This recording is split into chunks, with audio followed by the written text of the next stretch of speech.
So ఇక్కడ ఏంటండి మనం నిన్న చెప్పుకున్నాము అప్రిక్తము వేటి వేటికి వాళ్ళు తీసుకున్నారు ఇక్కడ అని చెప్పుకున్నాము. ఏమేమి తీసుకున్నారు, ఏ లెటర్స్ నిన్న చెప్పాను కదా. విజయదుర్గ గారు అది చెప్పండి. బకారం, ఇంకా మీరు నిన్న బకారము ఇంకా సకారం. సకారం. ఉత్తమం.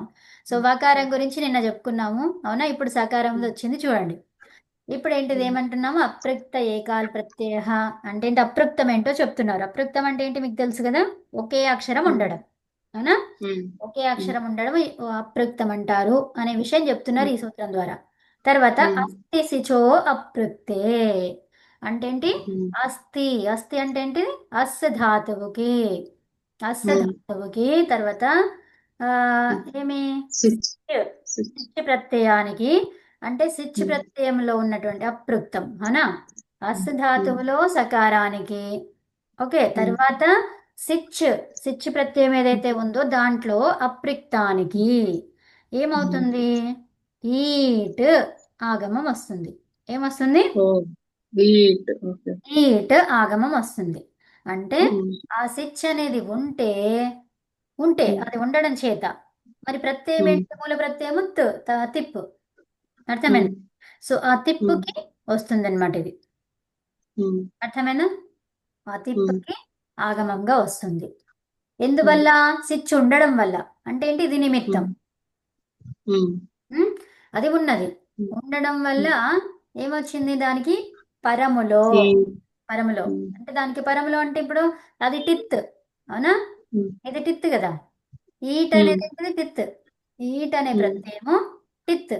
సో టిత్ కాబట్టి ఆద్యంత ఉటకితో ద్వారా వచ్చింది కాబట్టి ఇక్కడ మనకి పూర్వంలో రావాలి, అవునా.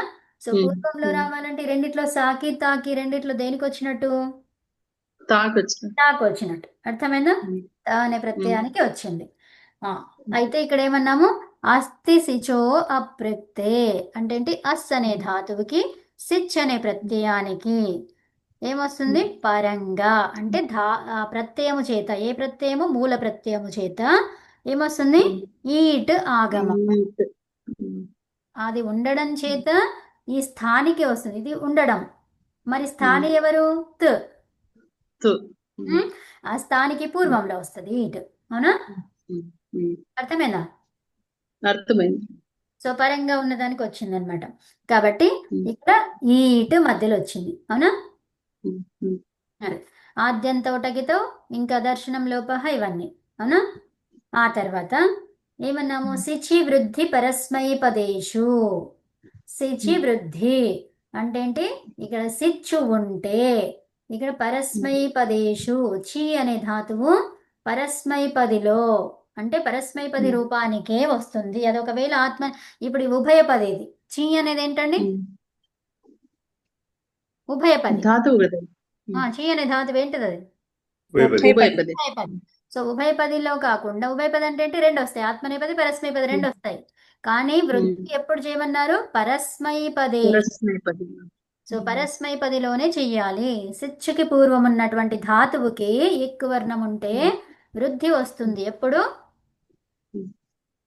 పరస్మైపదిలో. సో ఇప్పుడు మనకి ఇప్పుడు పరస్మైపది రూపం మనం చేస్తున్నామని మీకు అర్థమైంది, అర్థమైందా.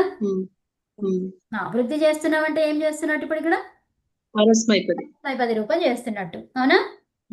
వృద్ధి చేయలేదు అంటే ఆత్మనేపది. ఓకే, ఉత్తమం. అయితే ఇప్పుడు ఏమైంది, ఇప్పుడు చీకి వృద్ధి ఏంటి, చై. ఈ ఉంది కదా, ఈకి వృద్ధి అదే ఐ. సో కాబట్టి చై అయింది, అవునా. చై అయిన తర్వాత ఏమైంది, చైస్. ఓకే, ఇక్కడ సకారం ఉందండి, సకారానికి పూర్వం ఏముంది, ఐ ఉంది, అవునా. సో అప్పుడు సకారం దేనిలాగా మారుతుంది, షకారంగా ఎక్కడి నుంచి ఎక్కడి వరకు, ఈ నుంచి ఔ వరకు షకారం. సో ఇప్పుడు చై అనేది ఎక్కడ వస్తుంది, ఇందులోనే వస్తుందా రాదా, ఐ వస్తుంది. కాబట్టి సకారం షకారంగా మారింది. ఆ చై ష్ తర్వాత ఈత్ వచ్చేసింది రూపం. అదే. సో ఆ సూత్రాలు ఏమేమి ఏంటి అనేది ఇక్కడ అంతా ఉంది. సో మీరేం చేస్తారు, ఇది చూస్తూ ఇంకొకటి వేరేది ఏదైనా చేయండి, లుంగులకారంది. ఇట్లాగే సూత్రాలన్నీ రాస్తూ ఓకేనా? ఇది చేస్తారా? రాసుకోలేదండి, వట్టిగా విన్నాం ఇప్పుడు. విన్నారు అంతే, వినడమే ఇప్పుడు. పంపిస్తాను నేను. ఓకే. ఓకేనా? సరే అండి, శాంతి పాఠం. सर्वे भवन्तु सुखिनः, सर्वे सन्तु निरामयाः, सर्वे भद्राणि पश्यन्तु, मा कश्चित् दुःखभाग् भवेत्। ॐ शान्ति शान्ति शान्ति। ఓం నమస్తే అందరికీ అండి, నమస్కారం. అందరికీ నమస్తే. ధన్యవాదాలు. ఇప్పుడు నమస్కారం ఇక్కడ అండి, ఇది ధన్యవాదాలు. చెప్పండి. ధన్యవాదాలు.